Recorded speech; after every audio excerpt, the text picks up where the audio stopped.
नमस्कार दोस्तों, कैसे हैं आप सभी। मैं आशा करता हूं कि आप सभी अच्छे होंगे और आप लोगों की पढ़ाई भी अच्छे से चल रही होगी। तो हम लोग एसएससी एमटीएस और हवलदार का जो एग्जाम शुरू होने वाले 30 सितंबर से, उसके लिए इस क्लास के वीडियो में हम लोग science, current affairs and GK के सभी महत्वपूर्ण प्रश्न को देखने वाले हैं। तो अगर आपका एग्जाम आने वाले शिफ्टों में आने वाले तारीखों में है तो आप इस वीडियो को बगैर स्किप किए हुए पूरा देखेंगे, क्योंकि यहाँ से प्रश्न आपको अपने एग्जाम के पेपर में देखने को जरूर मिलेंगे। तो बात करें पहला प्रश्न का, तो संविधान का कौन सा भाग है जो चुनाव और चुनाव आयोग से संबंधित है। भारतीय संविधान के कौन से भाग में चुनाव और चुनाव आयोग से संबंधित प्रावधान है। तो याद रखिएगा, भारतीय संविधान के भाग 15 में चुनाव और चुनाव आयोग से संबंधित प्रावधान है। और हम लोग कुछ अधिक जानकारी की कोशिश करें जानने का, कि भारतीय संविधान के भाग 15 में अनुच्छेद 324 से 329 जो है हमारे देश में निर्वाचन प्रणाली के संबंध में प्रावधान करता है, आप याद रखेंगे। दूसरे प्रश्न की अगर बात करें तो लौटते मानसून का दूसरा नाम क्या है, या लौटते मानसून को किस अन्य नाम से भी जाना जाता है। इस तरह से भी प्रश्न आपको अपने एग्जाम के पेपर में देखने को मिलेंगे। तो शीतकालीन मानसून या उत्तर पूर्वी मानसून के नाम से भी जाना जाता है, कहा जाता है लौटते मानसून का दूसरा नाम को। और कुछ जानने की कोशिश करें अधिक, तो यह भारतीय उपमहाद्वीप से दक्षिण पश्चिम मानसून की वापसी को संदर्भित करता है और यह आमतौर पर सितंबर से दिसंबर के बीच होता है।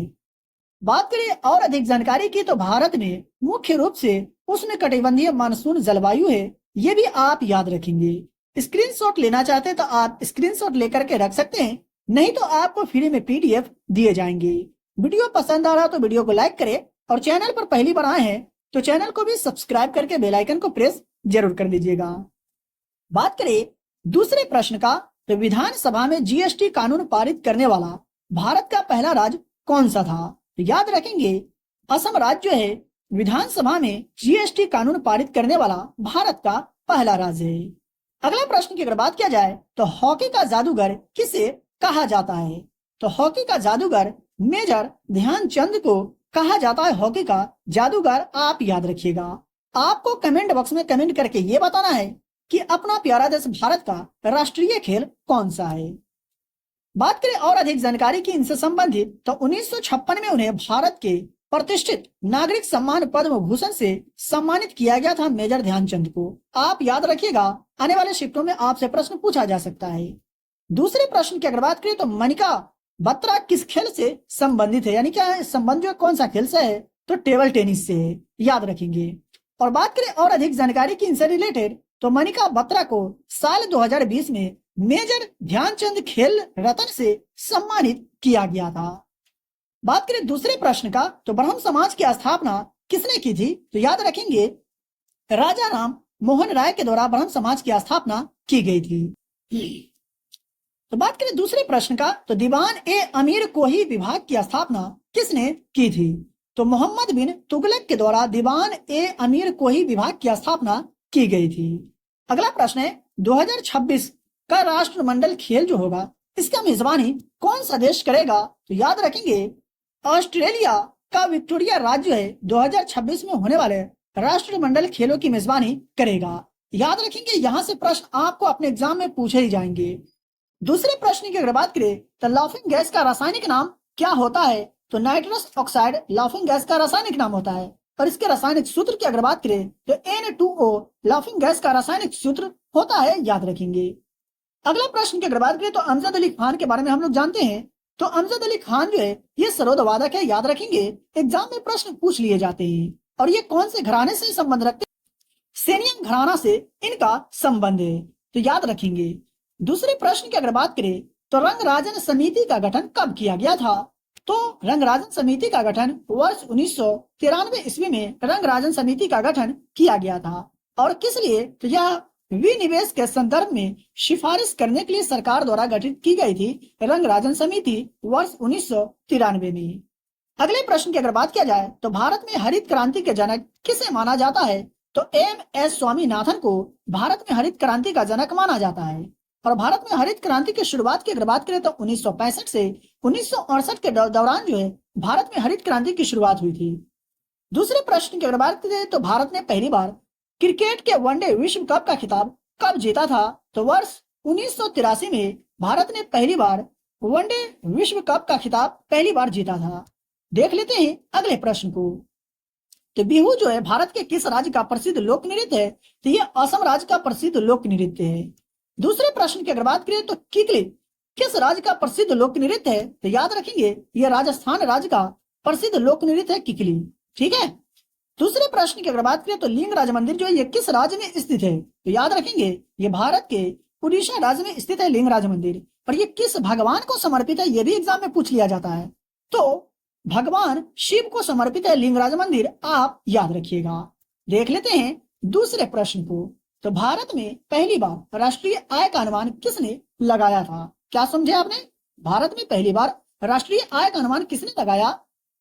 तो 1868 ईस्वी में दादाभाई नौरोजी के द्वारा भारत में पहली बार राष्ट्रीय आय का अनुमान लगाया गया था। तो यहाँ से आपका दो प्रश्न कवर हो गए। एक तो ये कि भारत में पहली बार राष्ट्रीय आय का अनुमान किसने लगाया? तो दादाभाई नौरोजी। और कब? तो 1868 ईस्वी में। दूसरे प्रश्न की अगर बात करें तो आधुनिक आवर्त सारणी का आविष्कार किसने किया था? तो हेनरी मोसले ने आधुनिक आवर्त सारणी का आविष्कार किया था, याद रखिएगा। बात करें अगले प्रश्न का तो सबसे उत्तम कोयला किसे माना जाता है? तो एंथ्रासाइट को सबसे उत्तम कोयला माना जाता है। और कोयला कितने प्रकार के होते हैं ये भी एग्जाम में पूछ लिया जाता है। तो 4 प्रकार के। कौन कौन? तो एंथ्रासाइट, बिटुमिन, लिग्नाइट और पीट, ये 4 प्रकार के होते हैं, याद रखेंगे। और बात करें एंथ्रासाइट का तो इसमें लगभग 86% कार्बन और 14% वाष्पशील पदार्थ शामिल होते हैं, इसलिए इसे सबसे उत्तम कोयला माना जाता है एंथ्रासाइट को। दूसरे प्रश्न की अगर बात करें तो दिल्ली पर शासन करने वाले अंतिम हिंदू शासक कौन थे? तो याद रखेंगे पृथ्वीराज चौहान जो था ये दिल्ली पर शासन करने वाला अंतिम हिंदू शासक था। भारत सरकार की योजना से रिलेटेड प्रश्न पूछ लिए जाते हैं। तो अटल पेंशन योजना की शुरुआत कब की गई थी? तो 9 मई 2015 को अटल पेंशन योजना की शुरुआत की गई थी। दूसरे प्रश्न की अगर बात करें तो किस राज्य में उगादी एक महत्वपूर्ण उत्सव के रूप में मनाया जाता है? तो भारत के कर्नाटक राज्य में उगादी जो है एक महत्वपूर्ण उत्सव के रूप में मनाया जाता है। मेरे प्यारे दोस्तों, अगर आपको किसी भी प्रश्न के उत्तर में डाउट हो तो आप हमसे कमेंट बॉक्स में कमेंट करके पूछ सकते हैं। अगले प्रश्न की अगर बात करें तो कांग्रेस का जो पहला अधिवेशन हुआ था ये कहाँ आयोजित किया गया था? तो याद रखिएगा बॉम्बे में गोकुलदास तेजपाल संस्कृत कॉलेज के एक हॉल में कांग्रेस का पहला अधिवेशन आयोजित किया गया था 1885 में। अब यहाँ पर हम लोग बात कर ले भारतीय राष्ट्रीय कांग्रेस का। बात करें भारतीय राष्ट्रीय कांग्रेस का तो इसके पहले अध्यक्ष कौन थे? तो व्योमेश चंद्र बनर्जी। और प्रथम मुस्लिम अध्यक्ष कौन थे? तो बदरुद्दीन तैयब जी। और प्रथम महिला अध्यक्ष कौन थी? तो डॉक्टर एनी बेसेंट। याद रखेंगे यहाँ से एग्जाम में प्रश्न पूछ लिया जाता है। रजिया सुल्तान की अगर बात करें तो रजिया सुल्तान इल्तुतमिश की इकलौती बेटी थी जिसने 1236 से 1240 ईस्वी तक दिल्ली पर शासन किया था। तो याद रखेंगे शासनकाल भी एग्जाम में पूछ लिए जाते हैं। दूसरे प्रश्न की अगर बात करें तो भारत का सर्वोच्च विधि अधिकारी किसे माना जाता है? तो महान्यायवादी को भारत का सर्वोच्च विधि अधिकारी माना जाता है। और भारत का प्रथम नागरिक किसे माना जाता है? तो भारत के राष्ट्रपति को। दूसरे प्रश्न की अगर बात करें महान्यायवादी से रिलेटेड कुछ और अधिक जानने की कोशिश करें हम लोग तो भारतीय संविधान के अनुच्छेद 76 में महान्यायवादी से संबंधित प्रावधान दिए गए भारतीय संविधान के अनुच्छेद 76 में। कुचिपुड़ी जो है नृत्य ये किस राज्य का है? तो याद रखेंगे आंध्र प्रदेश का शास्त्रीय नृत्य है। और बात करें और अधिक जानकारी की तो शोभा नायडू वेदांतम लक्ष्मी नारायण शास्त्री का जो संबंध है ये कुचिपुड़ी नृत्य से है। तो मेरे प्यारे दोस्तों ये थे कुछ महत्वपूर्ण प्रश्न आने वाले एमटीएस का एग्जाम है और हवलदार उन सभी के लिए यहाँ से प्रश्न आपको अपने एग्जाम के पेपर में देखने को जरूर मिलेंगे। अभी तक वीडियो को लाइक नहीं किया तो वीडियो को लाइक करें, चैनल पर पहली बार आए तो चैनल को भी सब्सक्राइब करके बेल आइकन को प्रेस जरूर कर लीजिए और इस वीडियो को अपने उन दोस्तों के साथ शेयर जरूर करें जिनका एग्जाम आने वाले तारीखों में आने वाले शीटों में है। और आपका एग्जाम जब शुरू होंगे तो आपको पेपर के एनालिसिस भी कराए जाएंगे। तो चलिए मिलते हैं फिर से नए वीडियो में। पीडीएफ के लिए वीडियो के डिस्क्रिप्शन में दिए गए टेलीग्राम चैनल लिंक को ज्वाइन करें।